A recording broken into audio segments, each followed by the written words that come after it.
नमस्कार दोस्तों आज हम बात करेंगे गर्भस्थ महिला और गर्भस्थ शिशु के बारे में। काफ़ी लोग क्या करते हैं कि गर्भावस्था के दौरान कुछ ना कुछ गलती कर बैठते हैं, कुछ ऐसी चीज़ें जो बहुत ज़रूरी है वो भूल जाते हैं कभी कभी।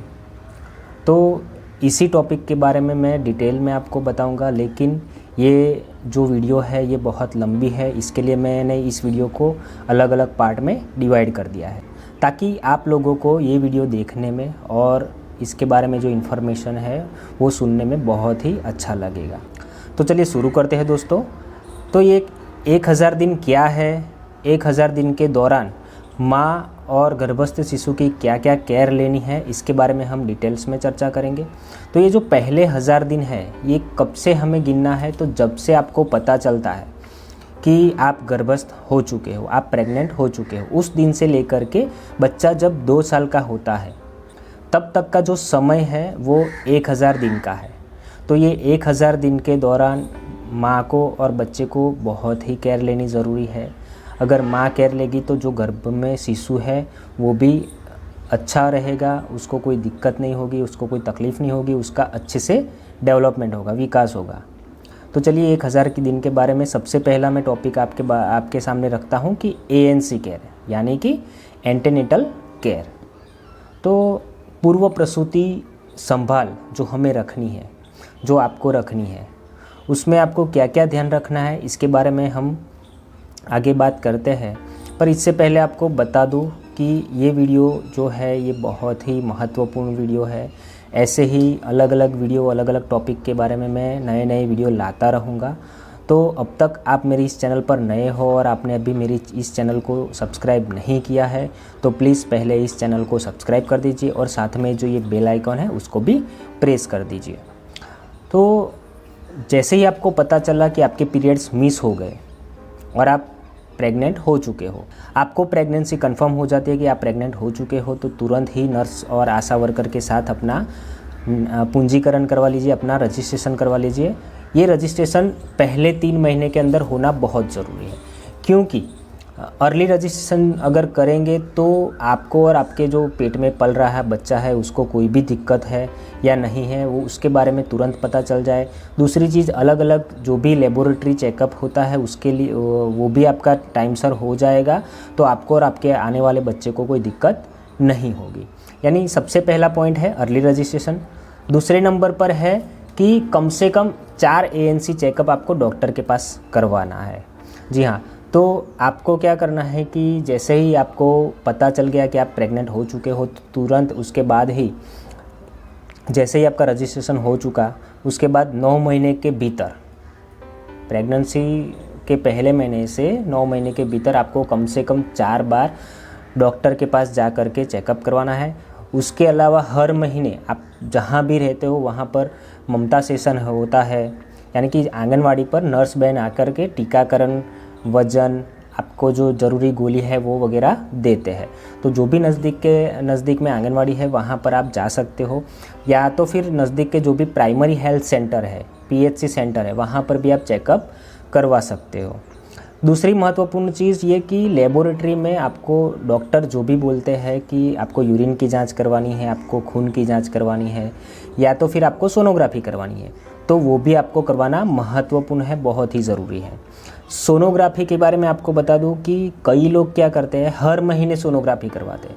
तो ये हर महीने सोनोग्राफी करवाना सही नहीं है। इससे आपके जो पेट में बच्चा पल रहा है उसके ऊपर उसकी रेडिएशन की वजह से बुरी असर पड़ सकती है। हाँ, जब ज़रूरत है, जब आपको डॉक्टर बोलते हैं कि आपको सोनोग्राफी करवानी है, उस टाइम आप करवा लीजिए, लेकिन 9 महीने के भीतर आपको कम से कम 3 या 4 बार ही सोनोग्राफी करवानी है, उससे ज़्यादा नहीं।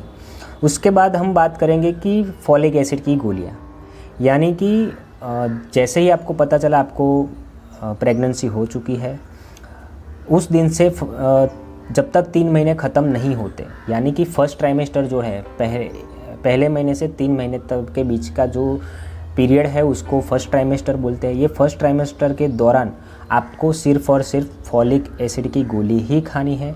उससे क्या फ़ायदा होगा कि आपका जो बच्चा है पेट में जो पल रहा है उसको कोई दिक्कत नहीं होगी, उसको शारीरिक प्रॉब्लम नहीं होगी। यानी कि करोड़रज्जु में से कभी कभी क्या होता है कि वहाँ पे छोटा सा हॉल रह जाता है, छेद रह जाती है, कभी करोड़रज्जु का भाग थोड़ा सा बाहर निकल जाता है, कभी अंदर चला जाता है। तो उसकी वजह से बच्चे को जब पैदा होता है तब बहुत ही दिक्कत होती है। उस टाइम हमको बहुत ही बुरा लगता है कि मैंने मेरे बच्चे की और मेरी केयर नहीं ली, इसकी वजह से मेरा बच्चा ऐसा पैदा हुआ। तो ऐसा ना हो, इसके लिए पहले ट्राइमेस्टर के अंदर आपको ज़रूर से याद रख के फॉलिक एसिड की गोलियां खानी है। जैसे ही पता चले कि आपका 3rd मंथ ख़त्म हो चुका, 4थे मंथ में आप एंटर हो चुके हो, तो आपको आयरन फॉलिक एसिड की गोली खानी ज़रूरी है। ये आयरन फॉलिक एसिड की गोली जो है वो आपके शरीर के अंदर खून की बढ़ोतरी करती है। और इसके साथ भी ये ध्यान रखना ज़रूरी है कि अगर आपका खून 11 ग्राम से ज़्यादा है तो आपको आयरन फॉलिक एसिड की पूरे दिन में 1 गोली, और 11 ग्राम से कम है तो पूरे दिन में 2 आयरन फॉलिक एसिड की गोली खानी है। इसके साथ में कैल्शियम की जो गोली है वो भी आपको खानी है। इससे बच्चे की हड्डियाँ मजबूत होगी और बहुत सारा बेनिफिट आपको और आपके बच्चे को होगा। तो आयरन फॉलिक एसिड की गोली के साथ कैल्शियम की गोली भी खानी है। वो कैल्शियम की गोली भी 2 गोली खानी है। जैसे आयरन फॉलिक एसिड की चाहे अगर 11 ग्राम से ज़्यादा है तो 1 गोली खाओगे, लेकिन कैल्शियम की तो 2 ही खानी है। दूसरी चीज़ कि जो ये कैल्शियम की और आयरन की गोली है उसके बीच में 2 घंटे का अंतर रखना बहुत ज़रूरी है, क्योंकि जो कैल्शियम की गोली है और जो आयरन की गोली है, तो कैल्शियम आयरन को शोषण नहीं होने देता है। इसकी वजह से आपके शरीर के अंदर खून की बढ़ोतरी नहीं होगी। तो जैसे ही खाना खा लिया तुरंत कैल्शियम की गोली खाए, उसके 2 घंटे बाद आपको आयरन फॉलिक एसिड की गोली खानी है। और आयरन फॉलिक एसिड की जो गोली है वो आपको पानी के साथ या तो फिर नींबू पानी के साथ लेनी है। उससे अगर कोई भी साइड इफ़ेक्ट होती है तो आपको कोई घबराने की ज़रूरत नहीं है। आप डॉक्टर को या नर्स को बताओगे कि मुझे ये गोली खाने से यह दिक्कत हो रही है, तो तुरंत आपको उसके बारे में बताएंगे, आपको समझाएंगे, और अगर ज़रूरत है तो कोई गोली वगैरह भी आपको देंगे। उसके बाद हम बात करते हैं कि टीडी का इंजेक्शन, यानी कि जो पहले टिटेनस यानी कि टीटी था वो अभी चेंज होकर के टीडी हो चुका है। तो टीडी यानी कि टिटेनस और डिप्थेरिया। तो ये जो टीडी का इंजेक्शन है, आपको अगर पहली बार प्रेगनेंसी है तो टीडी के 2 इंजेक्शन लेने ज़रूरी है। अगर समझ लो इससे पहले भी आप प्रेग्नेंट हो चुके हो और उसको 3 साल नहीं हुए हैं, तो उस दौरान आपको टीडी का 1 ही इंजेक्शन लेना है, वो बूस्टर डोज। अगर आप नर्स को और डॉक्टर को बताएंगे कि मुझे अभी 3 साल नहीं हुए हैं दूसरी प्रेगनेंसी के, तो आपको बूस्टर का 1 ही डोज देंगे। लेकिन ये आपको बताना ज़रूरी है। कई बार क्या होता है कि किसी को मिसकैरेज हो गया हो या अबॉर्शन हो गया हो तो वो छुपाते हैं कि मुझे पहले ये हुआ था तो मैं अभी नहीं बताऊंगी। तो ऐसा नहीं करना है। जैसे ही आपको मिसकैरेज हुआ है या और कुछ भी दिक्कत हुई हो पास्ट में, तो वो आपको डॉक्टर या नर्स को बताना ज़रूरी है, ताकि आपके जो पेट में पल रहा बच्चा है उसको और आपको दिक्कत ना हो। उसके बाद हम बात करेंगे दोस्तों कि THR के बारे में और न्यूट्रिशनल फूड के बारे में। तो आपको ये ध्यान रखना ज़रूरी है कि अभी आप प्रेग्नेंट हैं, आप और आपके पेट में पलने वाला बच्चा, यानी कि आपको 2 ज़िंदगी का ख्याल रखना है। तो आप जितना खाना नॉर्मली ज़िंदगी में नॉर्मली लाइफ में खा रहे थे उससे अभी ज़्यादा खाना है। थोड़े थोड़े अंतर के बीच में आपको खाना ज़रूरी है। और ये खाना जो है वो हेल्दी फूड खाना है। न्यूट्रिशन यानी कि जो पोषक तत्व उसमें रहते हैं ऐसा खुराक आपको लेना है। तो ये हेल्दी फूड या न्यूट्रिशनल फूड कौन कौन से, इसके बारे में मैं अलग से वीडियो बनाऊंगा, वो भी आपके सामने मैं लेकर के आऊँगा। तब आप उसमें आपको डिटेल्स में पता चल जाएगा कि हेल्दी फूड्स कौन कौन से हैं। दूसरी चीज़ कि आप जहाँ रहते हो वहाँ पास में जो भी आंगनवाड़ी सेंटर है वहाँ पर THR यानी कि टेक होम रेशन मिलता है। जो गर्भस्थ महिला है उनके लिए मातृशक्ति, और अलग अलग स्टेट में उसके हिसाब से अलग अलग पैकेट मिलते होंगे। तो जहाँ भी आंगनवाड़ी है वहाँ आप पूंजीकरण अपना करवाएंगे तो वहाँ से आपको THR मिलेगा, टेक होम रेशन। तो वो टेक होम रेशन जो मिलता है उसको घर पर ला कर के आपको खाना है। कई लोग क्या करते हैं कि लेकर को तो आते हैं लेकिन घर पर बना करके खाते नहीं है, किसी गाय या भैंस को खिला देते। तो ऐसा नहीं करना है। ये जो पैकेट्स आपको दे रहे हैं वो सिर्फ़ और सिर्फ आपके लिए है, दूसरे लोगों के लिए नहीं है। तो आपको ये THR का जो पैकेट मिल रहा है उसमें से अलग अलग चीज़ें बना करके खानी है। साथ ही में आप खाना तो खा रहे हैं, न्यूट्रिशनल फूड ले रहे हैं, THR भी खा रहे हैं, लेकिन आपका वज़न बढ़ रहा है कि नहीं बढ़ रहा है वो भी आपको ध्यान में रखना है। हर महीने कम से कम 1 से 1.5 किलो वज़न आपका बढ़ना ज़रूरी है।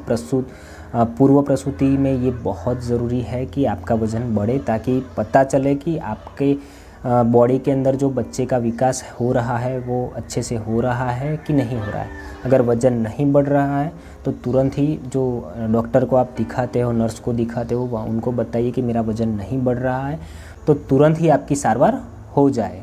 उसके बाद हम बात करेंगे कि हाई रिस्क प्रेगनेंसी, यानी कि हाई रिस्क प्रेगनेंसी में क्या होता है कि समझ लो कि पास्ट में आपको कभी एबॉर्शन हुआ हो, आपको कोई ऐसी बीमारी है जैसे कि डायबिटीज़ है, सिकल सेल है, TB है, HIV है, ऐसी कोई भी बीमारी है, या तो फिर आपका इससे पहले सीजरियन सेक्शन करके डिलीवरी हुई है, आपका वज़न कम है, आपकी हाइट कम है, तो ऐसी जो चीज़ है इसको हाई रिस्क प्रेगनेंसी में गिनी जाती है।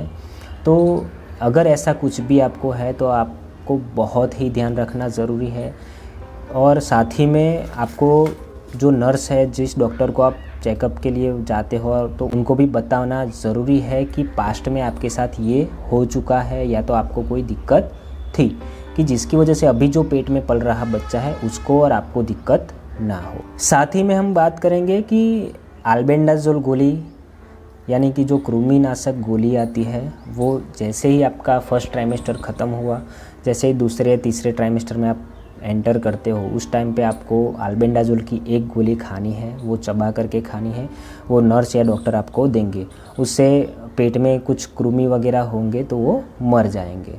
दूसरी महत्वपूर्ण बात ये है कि डिलीवरी होने से पहले आपको बर्थ प्रिपेयरनेस करना है, यानी कि पूर्व तैयारी करनी है प्रसूति होने से पहले। साथ ही में आपको कुछ सेविंग, जो जैसे ही आपको पता चला कि आपने पीरियड मिस कर दिए हैं, यानी कि प्रेग्नेंट हो चुके हो आप, उस दिन से लेकर के 9 महीने तक आपको सेविंग करनी है, ताकि जब भी प्रसूति के दौरान आपको पैसों की ज़रूरत पड़े तो पैसों की कमी महसूस ना हो। इसके लिए बचत अभी से करनी स्टार्ट कर देनी है। पूर्व तैयारी में दूसरा चीज़ क्या करना है कि जो भी बच्चा आपका पैदा होगा उसके लिए कपड़े अच्छे से लाने हैं, उसमें ऊपर का जबला, लंगोटी, हाथ पाँव के मोजे, कैप, सर के लिए कैप, ये होना ज़रूरी है। जैसे ही आप ये कपड़े लाते हो तुरंत ही उसको अच्छे गर्म पानी और साबुन से धो लीजिए, ताकि केमिकल रहित हो जाए और बच्चे को जब भी पहनाओ तो उससे उसको कोई इन्फेक्शन ना लगे। और साथ ही में जो आपकी फाइल्स है, ममता कार्ड है, पैसे है, वो सब इकट्ठा करके एक थैली में आपको भर लेना है, ताकि जब भी पेन शुरू हो जाए तो तुरंत ही आप वो थैली लेकर के जा सको। साथ ही में आपको कॉन्टैक्ट नंबर भी रखने हैं जो ज़रूरी है। उसमें आपको आंगनवाड़ी वर्कर, आशा वर्कर, ANM यानी कि नर्स, डॉक्टर, जो प्राइवेट अस्पताल में आप चेकअप के लिए जाते हो उनका नंबर, 108 का नंबर, और उसके साथ में आप जहाँ रहते हो उसके आसपास जितने भी प्राइवेट गाड़ी वाले ड्राइवर रहते हैं या उनके पास गाड़ी है तो उनका भी नंबर रखिए, ताकि इमरजेंसी में समझ लो कि 108 को आने में देरी हो गई तो आप उनको लेकर के अस्पताल जा सको, ताकि आप समय सर अस्पताल पहुंच जाओ तो आपको और आपके बच्चे को अच्छी सी ट्रीटमेंट मिल सके। दूसरी चीज़ कि प्रेगनेंसी केयर के दौरान आपको क्या ध्यान रखना है कि बहुत भारी काम नहीं करना है। आपको दिन में कम से कम 2 घंटा आराम करना बहुत ज़रूरी है। बहुत देर तक आपको खड़े नहीं रहना है। साथ ही में क्या ध्यान रखना है कि हल्की सी जो कसरत, एक्सरसाइज आप कर सकते हो वैसी हल्की सी कसरत भी करनी है, और साथ ही में 15-20 मिनट तक आपको योगा भी करना है। इससे आपको और आपके बच्चे को बहुत ही फ़ायदा होगा। महत्वपूर्ण बात एक और भी बता दूं आपको कि कांगारू केयर, यानी कि पहले कांगारू मदर केयर था, अभी कांगारू केयर हो चुका है, क्योंकि पहले सिर्फ मदर दे सकती थी, लेकिन अब घर के सभी सदस्य दे सकते हैं जो 18 साल से ज़्यादा उम्र के हैं और जिनको शारीरिक और मानसिक कोई बीमारी नहीं है। तो कांगारू केयर भी देनी ज़रूरी है। कांगारू केयर आप कब दे सकते हैं कि जब बच्चा कम महीने में पैदा हुआ है या तो फिर 2.5 किलो से कम वजन वाला पैदा हुआ, उस टाइम पे आपको कांगारू केयर देनी है। उससे फ़ायदा होगा कि बच्चे का वज़न बढ़ेगा। प्रेग्नेंट लेडी के लिए महत्वपूर्ण ये है कि उनको फैमिली का सपोर्ट बहुत ही ज़रूरी है, साथ ही में मेंटल सपोर्ट भी बहुत ज़रूरी है, क्योंकि जैसे ही उनके बॉडी के अंदर शारीरिक फेरफार आने शुरू होते हैं वैसे ही उनका मेंटली स्ट्रेस बढ़ जाता है। अगर घर में ऐसा कुछ वातावरण पैदा हुआ, झगड़ा हुआ, तो उसकी वजह से उन पर और उनके पेट में जो पल रहा बच्चा है उन पर भी बहुत ही बुरी असर पड़ सकती है। तो ये भी ध्यान में रखिए कि जो भी प्रेग्नेंट लेडी है उनके लिए मेंटली सपोर्ट बहुत ही ज़रूरी है। दूसरी महत्वपूर्ण चीज़ ये है कि पहले का टाइम जो था उस टाइम पर होम डिलीवरी ज़्यादा होती थी, लेकिन अभी क्या हुआ है कि आंगनवाड़ी वर्कर, आशा वर्कर, नर्स, डॉक्टर, इनके जैसे बहुत सारे लोगों ने समाज के अंदर जागरूकता फैलाई है और सबको बताया है कि इंस्टीट्यूशनल डिलीवरी कराने से क्या बेनिफिट है, क्यों ज़रूरी है इंस्टीट्यूशनल डिलीवरी।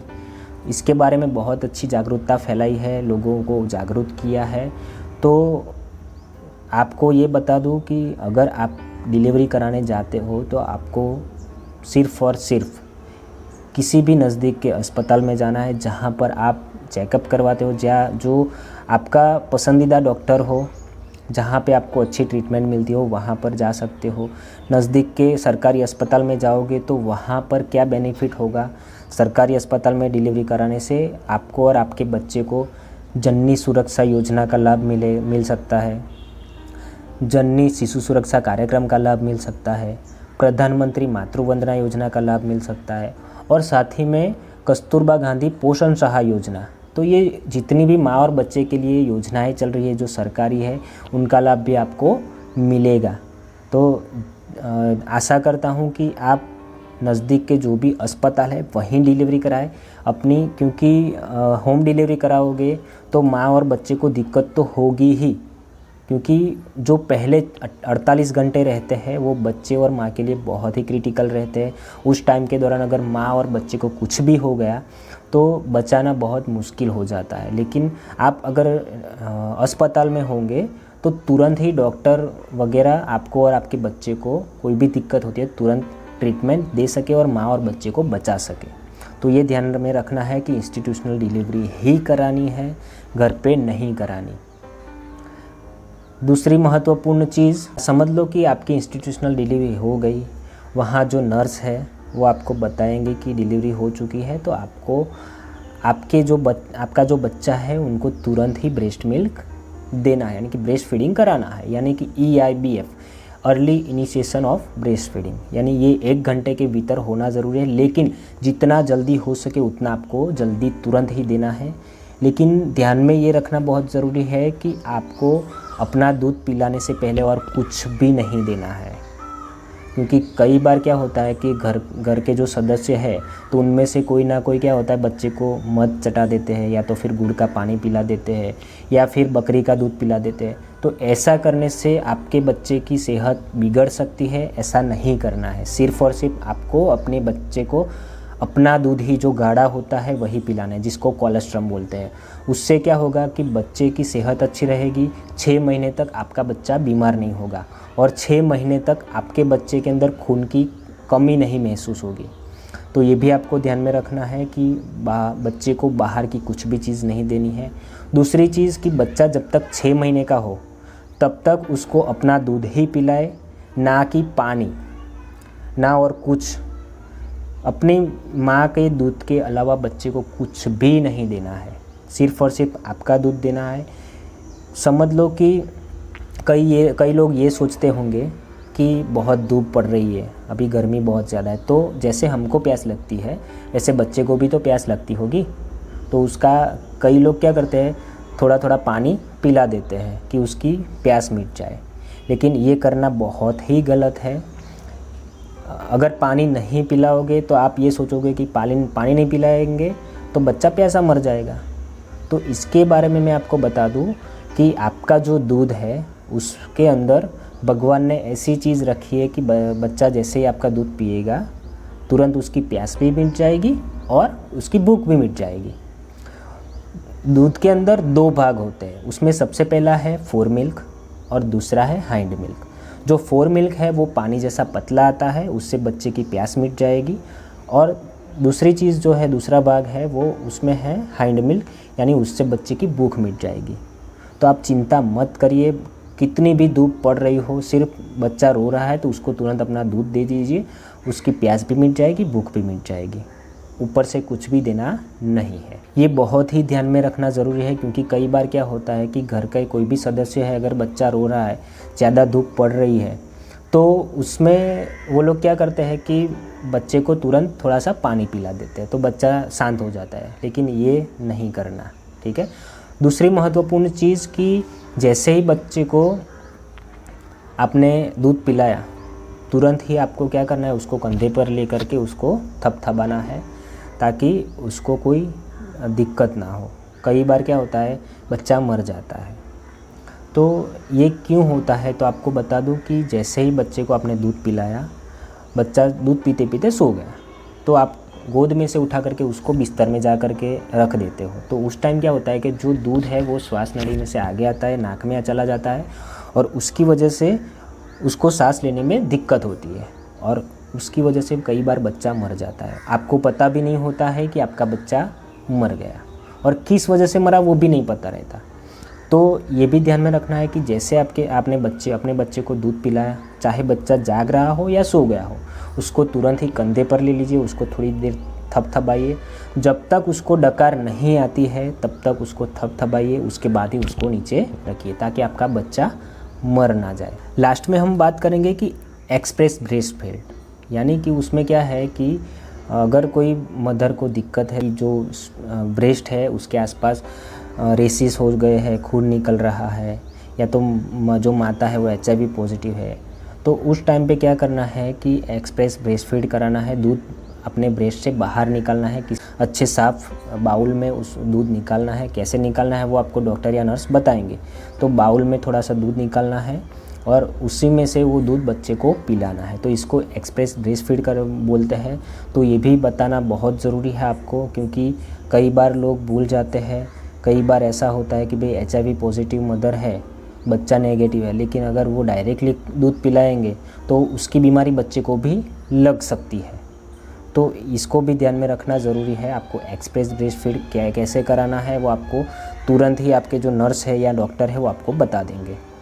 तो चलिए दोस्तों, ये जो एंटीनेटल केयर यानी पूर्व प्रसूति जो संभाल रखनी है आपको, इसके बारे में मैंने डिटेल्स में आपको बताया है। अगर इसमें कोई भी पॉइंट अगर रह जाता है तो प्लीज़ कमेंट करके मुझे ज़रूर बताइएगा। अगर ये वीडियो आपको अच्छा लगा तो जल्दी से जल्दी इस वीडियो को लाइक कर दीजिए। अपने दोस्तों, अपने परिवार के साथ यार और अपने संबंधी के साथ इस वीडियो को जल्दी से जल्दी शेयर करिए, ताकि उन लोगों तक भी ये जानकारी पहुंच सके और वो लोग भी अपने घर में जो भी प्रेग्नेंट लेडी है, जो होने वाला बच्चा है, उनके बारे में अच्छे से केयर ले सके।